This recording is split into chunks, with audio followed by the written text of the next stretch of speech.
4주간의 시간이 아주 금방 지나가는 것 같습니다. 이제 이번 주 목요일에 저는 이제 한국으로 귀국을 하고 또 이번 겨울이나 돼야지 이제 배울 것 같습니다. 참으로 감사한 것은 우리 담임 조경호 목사님께서 건강의 차도를 보이시고 또 다음 주에 강단에서 하나님의 말씀을 대언해 주실 수 있다는 것, 그것이 참으로 마음의 평안을 주시고 기쁨과 감사 가운데 가벼운 걸음으로 또 한국을 향하여 가게 되었던 것 같습니다. 예담교회에서부터 예그린 교회까지 참 많은 지체들이 함께하고 있는데 저희들이 또 예담교회에서 예그린 교회에서 원주민 선교라는 귀한 사명들을 감당했었습니다.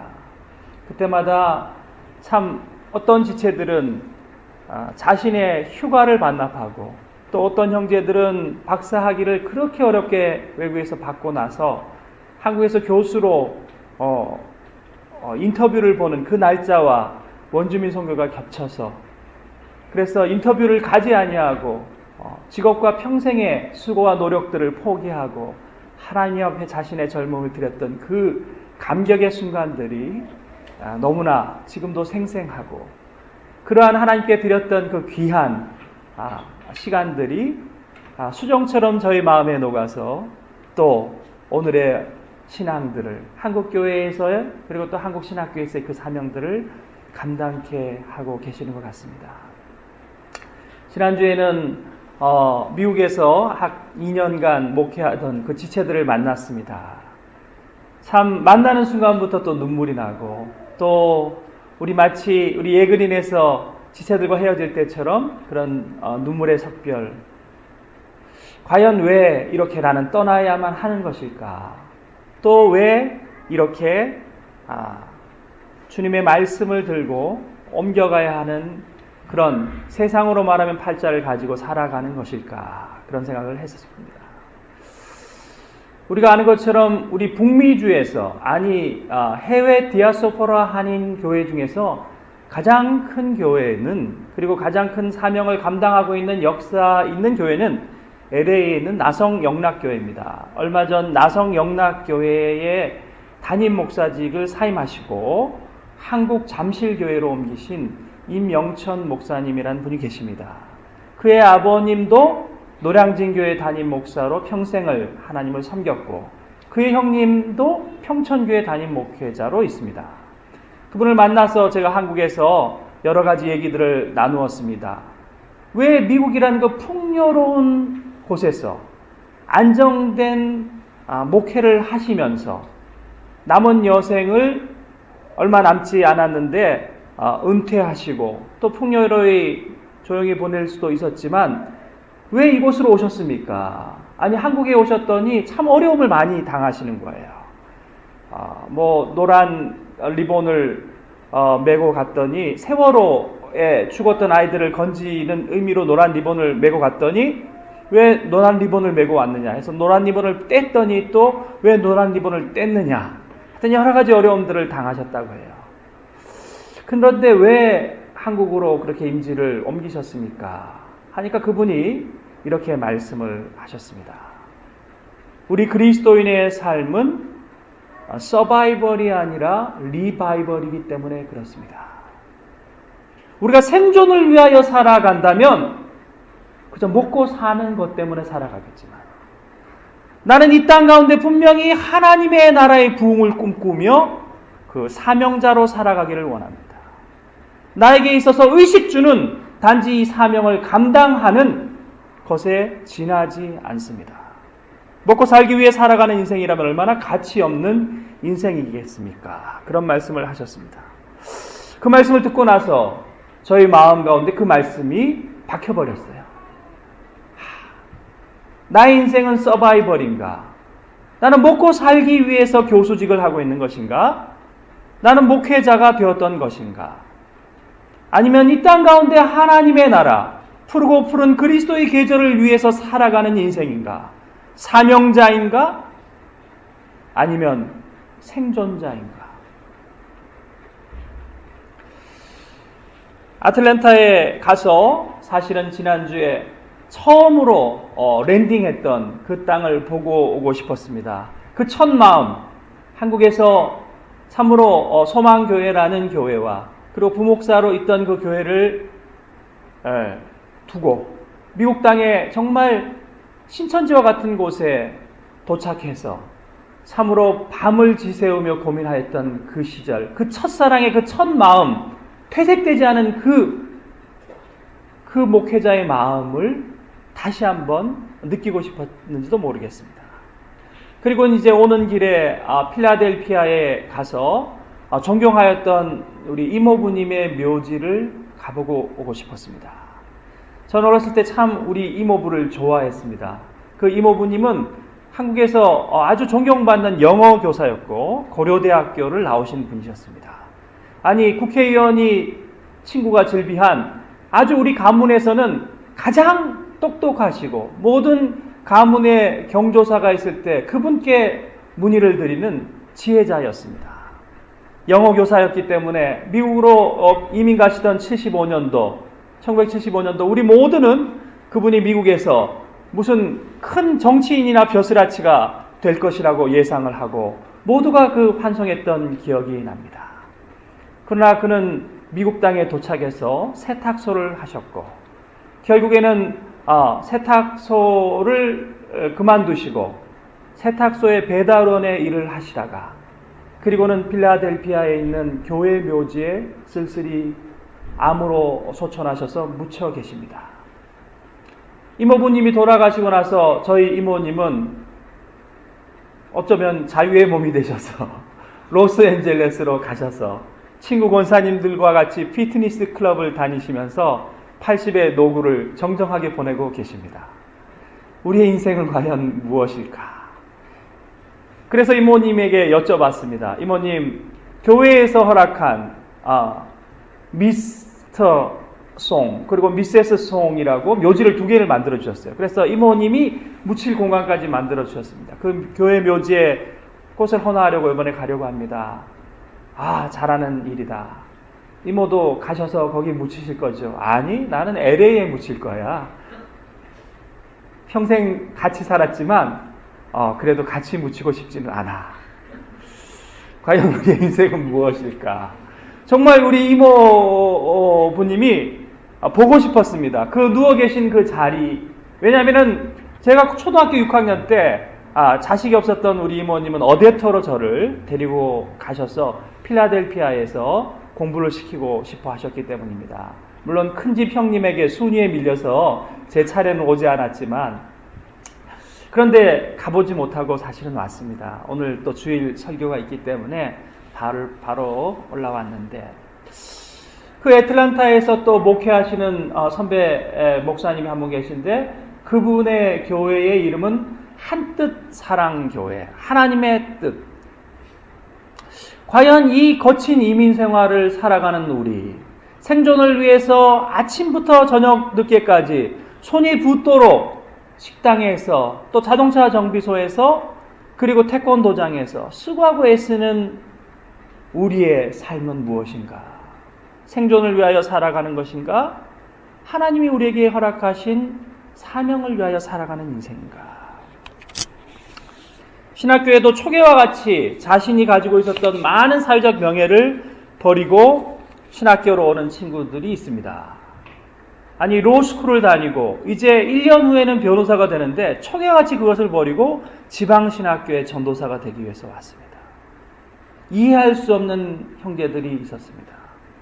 또 어떤 형제는 신학교 인터뷰에 이런 말을 합니다. 아니 왜 신학교에 입학하려고 하십니까? 저는 아주 시골 강촌에 살고 있는데 우리 시골 마을에 많은 선배들이 도시로 나갔습니다.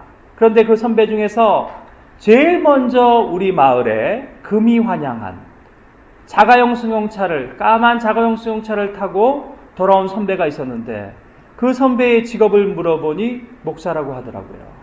그래서 제가 신학교에 오려고 마음먹었습니다.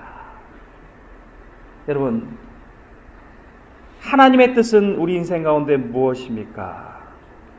특별히 우리가 사업을 새로 시작하려고 할 때나 집을 옮기려고 할 때, 내지는 우리 아이들이 어떤 대학에 들어가려고 할 때 우리는 하나님의 뜻을 구하기도 합니다. 사실 유한한 우리 인간들이 무한하신 하나님의 뜻을 찾는다는 것 자체가 모순일지도 모릅니다. 그렇지만 오늘은 과연 우리가 알고 있는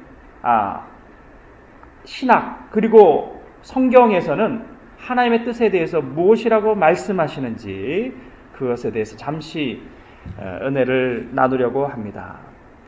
오늘 본 말씀 보니까 로마서 12장 2절 말씀, 너희는 이 세대를 본받지 말고 오직 마음을 새롭게 함으로 변화를 받아 하나님의 선하시고 기뻐하시고 온전하신 뜻이 무엇인지 분별하도록 하라.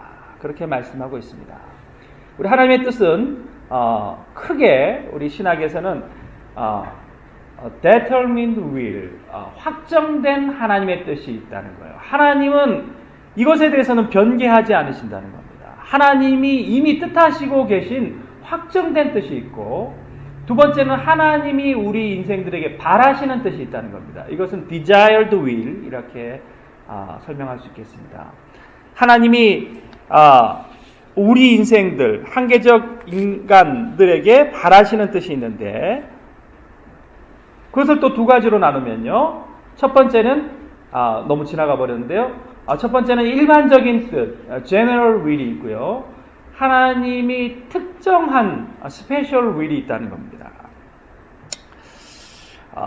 그것들을 우리가 하나씩 한번 살펴보도록 하겠습니다.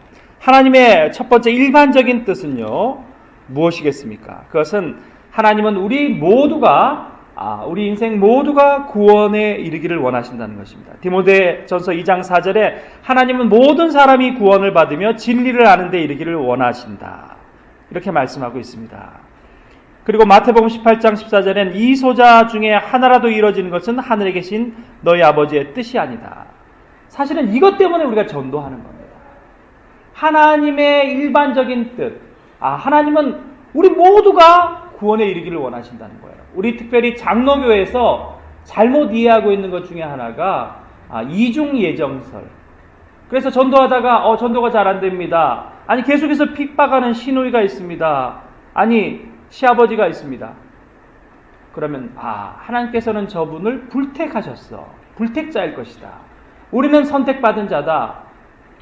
그런데 원래 켈빈이 기독교 강요에서 이 이중예정설을 말하는 기본 의도는 우리 모든 인생들을 만세전에 택하여 하나님께서 에베소서 1장에 있는 말씀처럼 우리를 사랑하시고 또 구원의 계획들을 가지고 계신다 하는 것들을 전하기 위함이었습니다.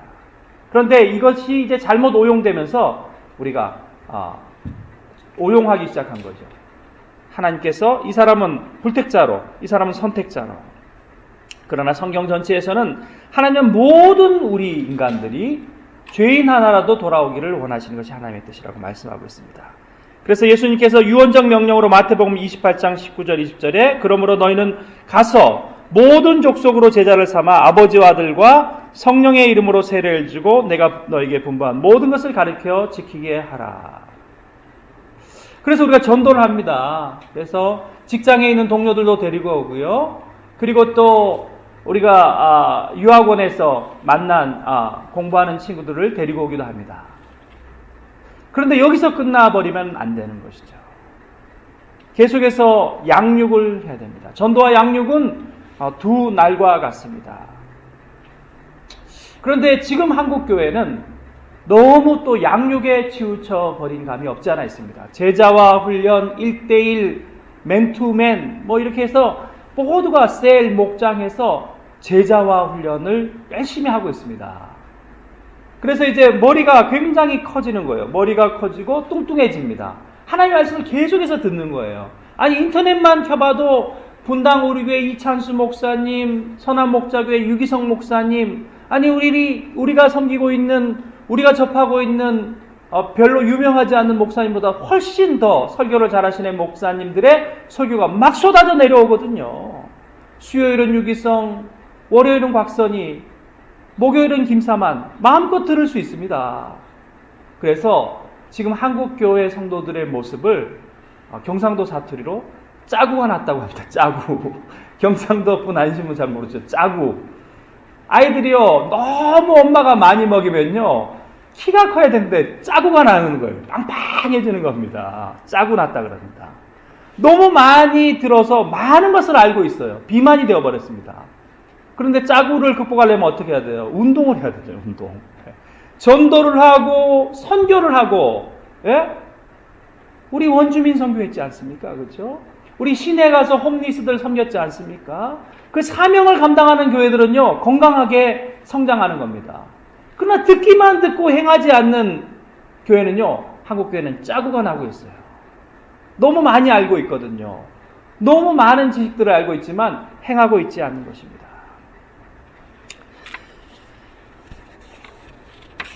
여러분, 초대교회는 사도행전 2장 47절 말씀에 하나님을 찬미하고 또 온 백성에게 칭송을 받으니 주께서 구원받은 사람을 날마다 더하게 하시니라. 건강한 교회는 성장하게 되어 있습니다. 짜고가 나지 않는다는 것입니다.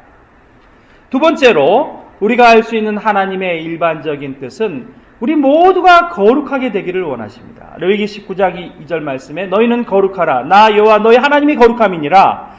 데살로니가전서 4장 3절 말씀에 하나님의 뜻은 이것이니 너희의 거룩함이니라. 우리가 장로교도 아닙니까? 아까 말씀드렸던 요한 켈빈도 그래서 우리가 칭의 이후에 성화의 과정을 거친다. 거룩하여지는 과정을 거친다.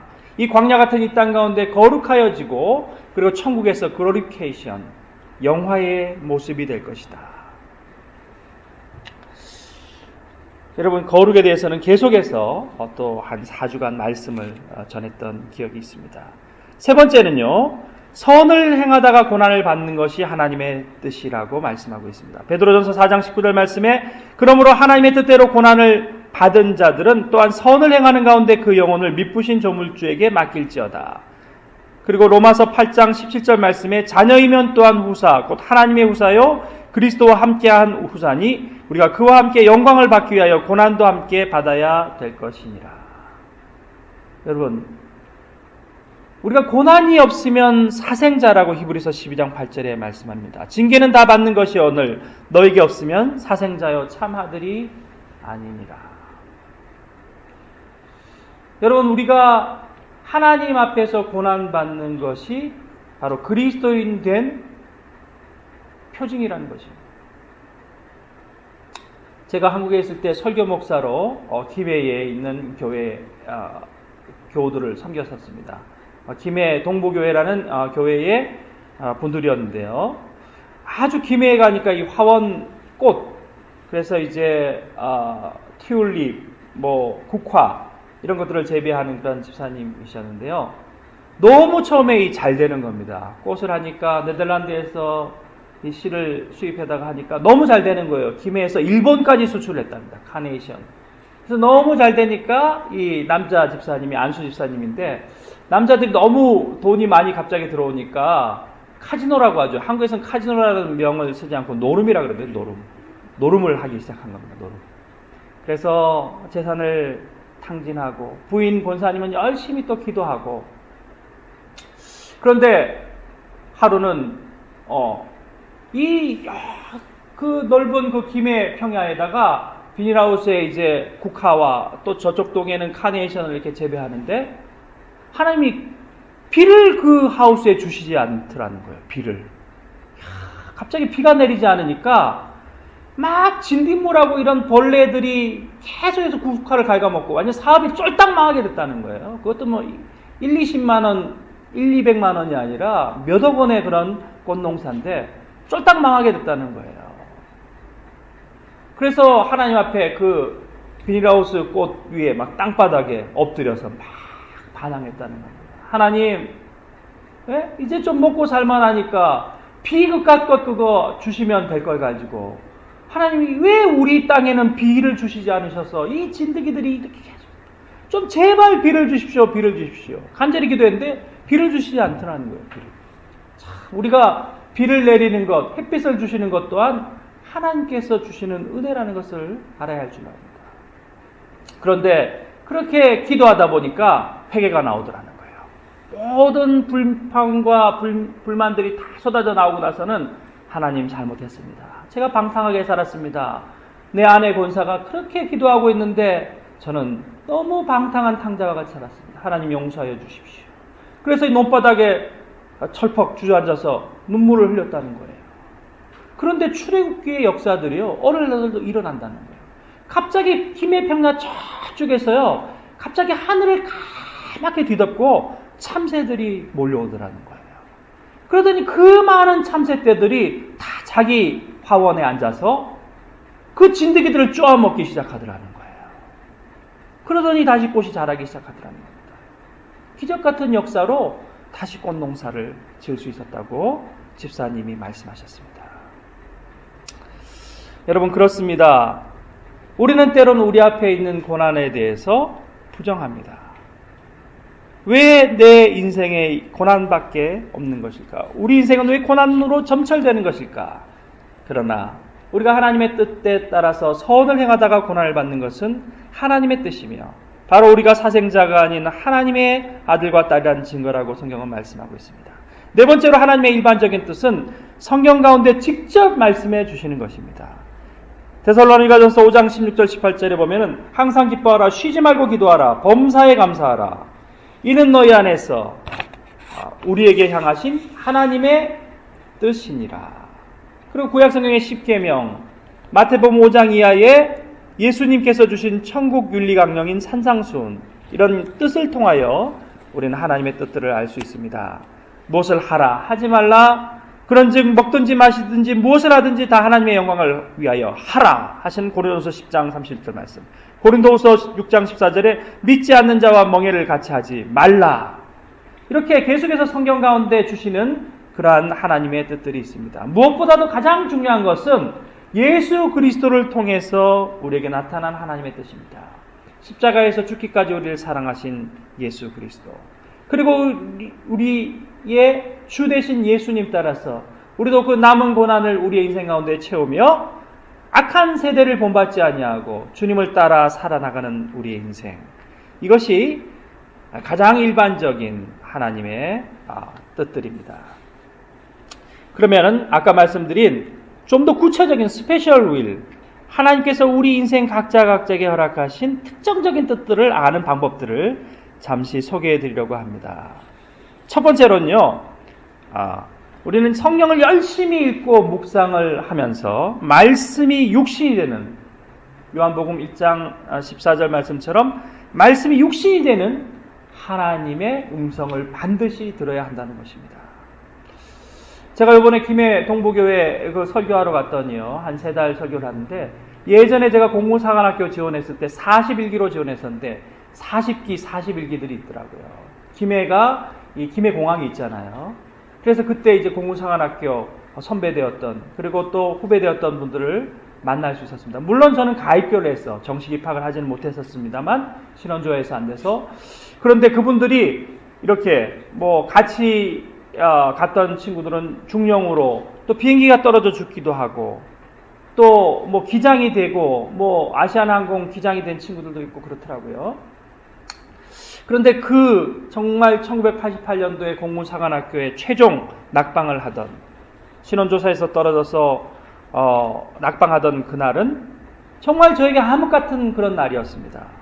그래서 참 너무 슬프더라고요. 그래서 교회학교 선생님한테 가서 말씀을 드렸더니 그분도 위로를 해주지 못하셨어.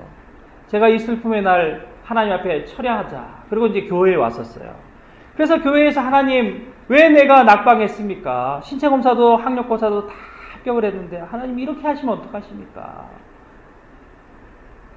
물론 그 이유가 있었어요. 그 3명의 신원 보증인을 세우라고 되어 있더라고요. 그때 이웅평 소령이 미국을 끌고 왔기 때문에 한 명의 공군사관생도를 훈련시키는데 한 1억 원의 돈이 그때 당시 들었었는데, 대령급 이상으로 당신의 신원을 보증할 3명을 적으시오. 그래서 다른 친구들은 다 준비해 왔더라고요.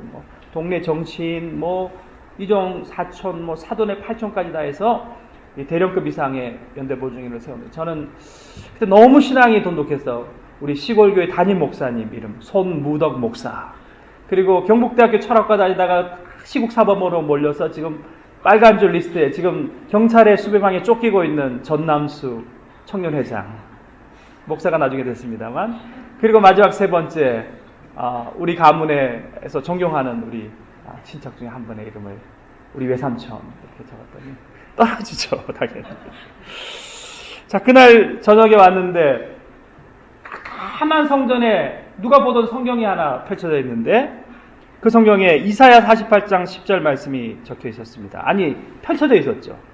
보라, 내가 너를 연단하였으나 은처럼 하지 아니하고 너를 고난의 풀무에서 택하였노라. 내가 나를 위하여 이 일을 이룰 것이라. 어찌 내 이름을 욕되게 하리요 내 영광을 다른 자에게 주지 아니하리라. 그래서 열심히 공부했습니다. 그래서 신학교에 가서 열심히 공부를 했는데 갑자기 신학대학원 준비를 하는데 병이 왔어요. 그래서 또 한 1년을 쉬게 되었습니다.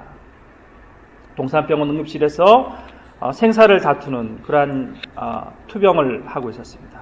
하나님, 내가 목회자가 되는 것은 또 주님의 뜻이 아닙니까? 그런데 하나님께서 또 말씀을 주시는 거예요. 다니엘서 10장 11절 말씀이었습니다. 내게 이르시되 은총을 크게 받은 사람 다니엘아, 내가 너에게 이르는 말을 깨닫고 일어서라. 하나님의 은혜를 받은 자는 이 고난 가운데도 일어서야 되는구나. 그래서 제가 일어섰습니다. 그런데 가만히 생각하니까 또 도피인 것 같아요. 신학을 하고 싶지 않더라고요. 내가 공부 못해서 대학에 떨어져서 신학교 온 것이 아닙니까? 하나님, 이것은 도피입니다. 저는 목회자 못하겠습니다.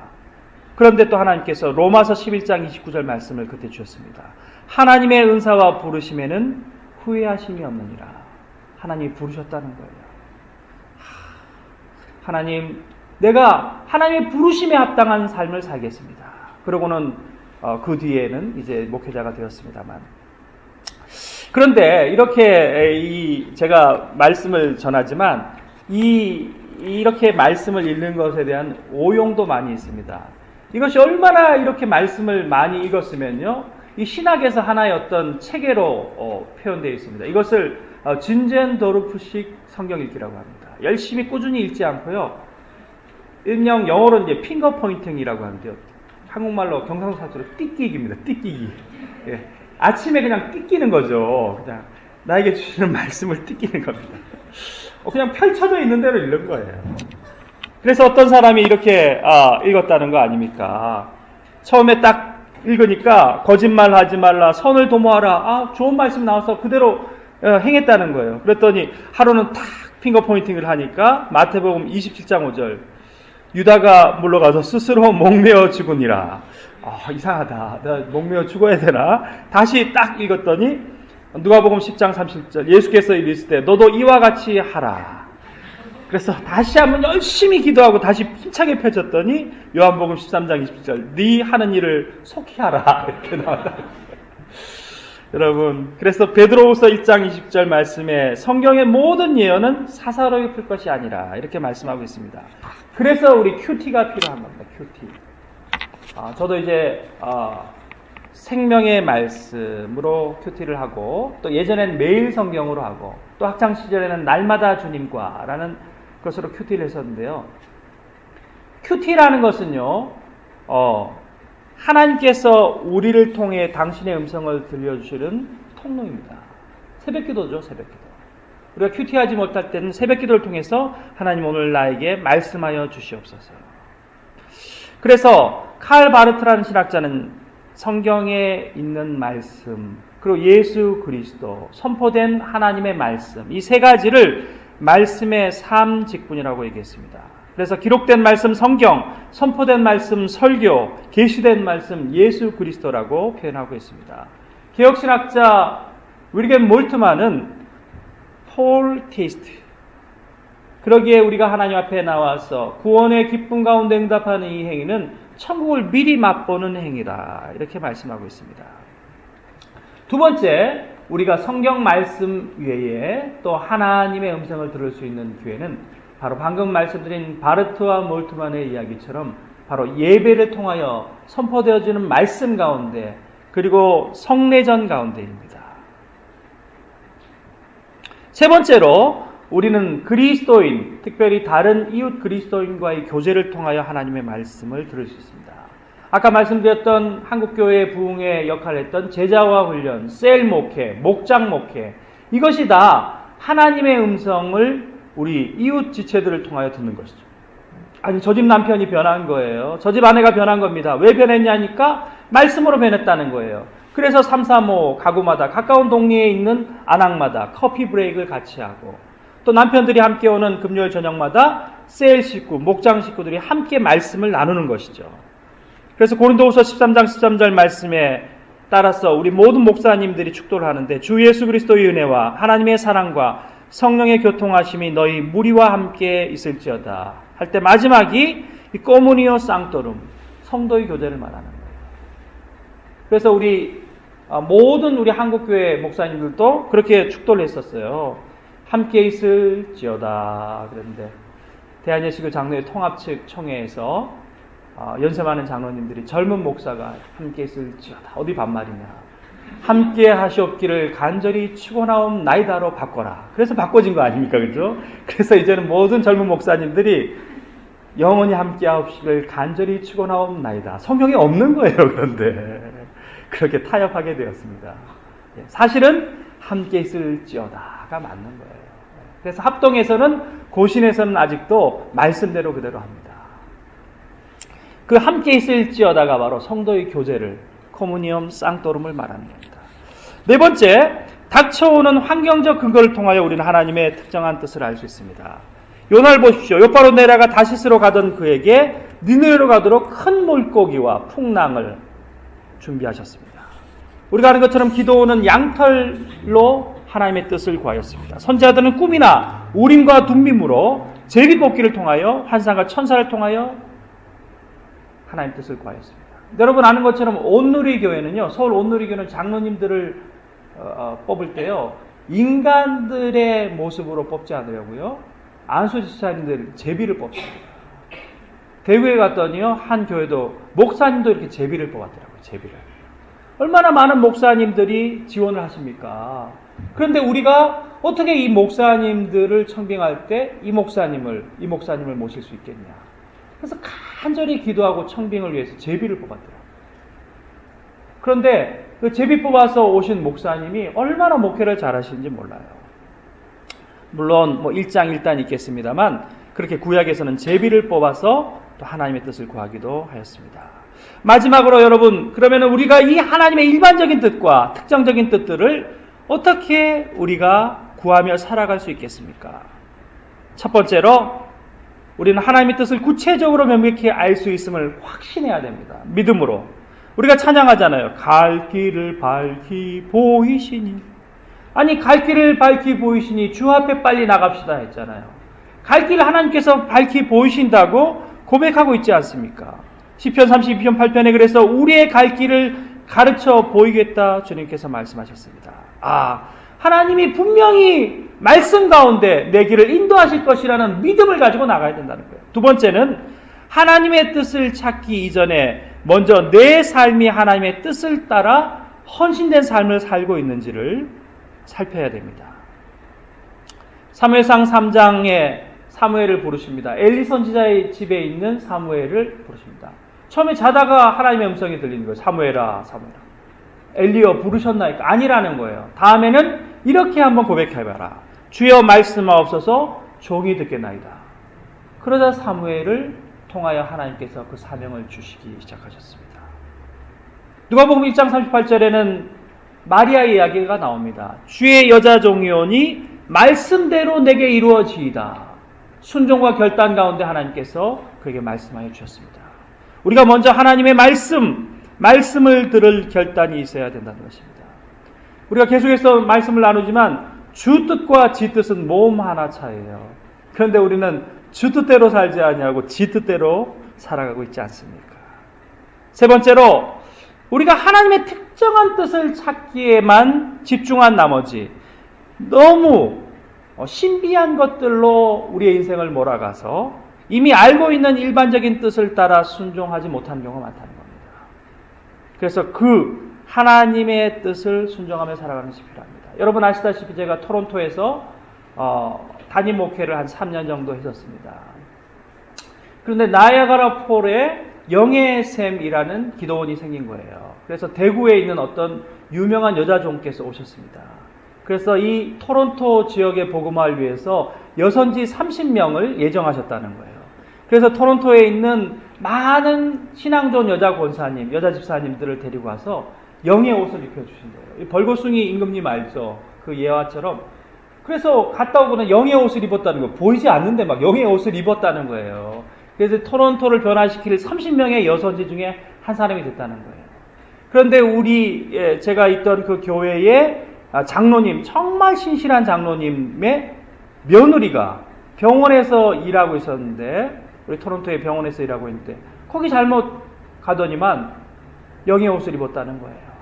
그 집안이 난리가 났습니다. 손주들 다 학교 안 보내고요. 나이아가라 폴에 갔다가, 그리고 좀 남쪽 뉴욕주에 가서 막 천막을 짓고 집단 투숙하면서 학교도 안 보내고 신랑 밥도 안 지어주고 계속해서 집회를 일삼는 겁니다. 그래서 우리 장로님께서 가셨어요. 며느리는 목사님 제가 구해오겠습니다. 갔는데요. 그 장로님이 또 영예샘에 또 가입하시게 된 거예요. 아니 장로님까지 이제 영예샘에 가신 거예요. 그래서 그 남편 된 아들이 지난주에 만났는데요. 또 구하러 갔습니다. 영예샘에 또 가입하게 된 거예요. 어떻게 그 가정이 다시 돌아올 수 있게 되었는가. 지난주에 만났는데 낙스 신학교에 다시 온 거예요. 그 아들이 일반 대학을 다니다가 이제 엔지니어였는데 낙스 신학대학에 와서 그 낙스 신학대학에서 토론토 대학 낙스 신학대학에서 신학으로 다시 무장하고 나서 그 가정을 다시 회복시켰습니다. 여러분 때로는 우리가 뭔가 신비한 것 번쩍이는 것을 추구하는 거예요. 무당들이 얘기하는 동쪽에서 귀인이 온다는 것뿐만 아니라요. 우리도 그렇게 동쪽을 향하고 서쪽을 향하고 샤머니즘이 많이 우리 교회 안에 있다는 것입니다. 그러나 신비한 것 번쩍이는 것이 우리의 삶을 주장하고 인도하는 것이 아니라 매일매일의 말씀이 이미 알고 있는 하나님의 일반적인 뜻들이 우리의 삶들을 주장케 하며 순종하며 실천하며 살아나감이 먼저 필요할 줄 압니다. 그래서 예수님께서 뭐라고 말씀하셨습니까? 겟세마네 동산에서 나의 원대로 마옵시고 아버지의 원대로 하옵소서. 마지막 네 번째로 주님께서는 우리가 기도로 하나님 아버지의 뜻을 구하기를 원하고 계십니다. 누가복음 7장 5절 이하에 뭐라고 말씀하십니까? 강청하는 친구가 있는데 침소에 이미 가족과 함께 누웠다는 거예요. 그렇지만 친구됨을 위하여 그 부탁을 들어준 것이 아니라 떡생덩이를 구하는 그 친구의 강청함을 위하여, 벗됨을 위함이 아니라 강청함을 인하여 그것을 들어주지 않겠느냐. 그리고 우리가 에고에임이라는 신학에 굉장히 중요한 용어가 나오는데 나는 생명의 떡이다.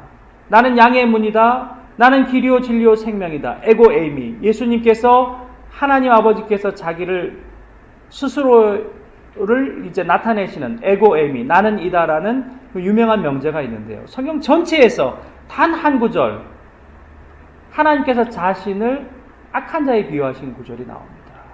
바로 누가복음 18장에 있는 불의한 재판관의 비유인데요. 우리가 어떻게 합니까? 남대문이 서울에 있다, 부산에 있다. 서울 안 가본 사람이 이기지 않습니까? 그러면 너무 답답해서 우리가 뭐라고 그럽니까? 이 말이 거짓말이면 내가 네 동생이다. 아, 동생 해라. 그래도 남대문은 부산에 있다는 거예요. 그럼 뭐라 그럽니까? 내가 이 말이 거짓말이면 개다, 개. 그렇게 자신을 아주 나쁜 것에 비유하지 않습니까? 하나님이 얼마나 답답하셨으면요. 내가 불의한 재판관이라 할지라도 밤낮 부르짖어 신원하는 과부의 음성을 듣지 않겠느냐. 간청을 듣지 않겠느냐. 그러나 오늘날 믿음으로 기도하는 자를 보겠느냐 말씀하셨어요. 내가 불의한 재판관이다. 내가 정말 나쁜 재판관이다. 그럴지라도 들어주겠거늘 왜 기도하지 않느냐고 말씀하고 계시는 겁니다. 예레미야 29장 11절 13절 말씀에 나 여호와가 말하노라 너희를 향한 나의 생각은 내가 하나니 재앙이 아니라고 평안이요 너희에게 미래와 희망을 주려 하는 것이라. 너희는 내게 부르짖으며 와서 내게 기도하면 내가 너희를 들을 것이요 너희가 온 마음으로 나를 구하면 나를 찾을 것이요 나를 만나리라 말씀하고 있습니다. 우리 예그린 교회 원주민 선교의 주제였어요. Seek me, find me.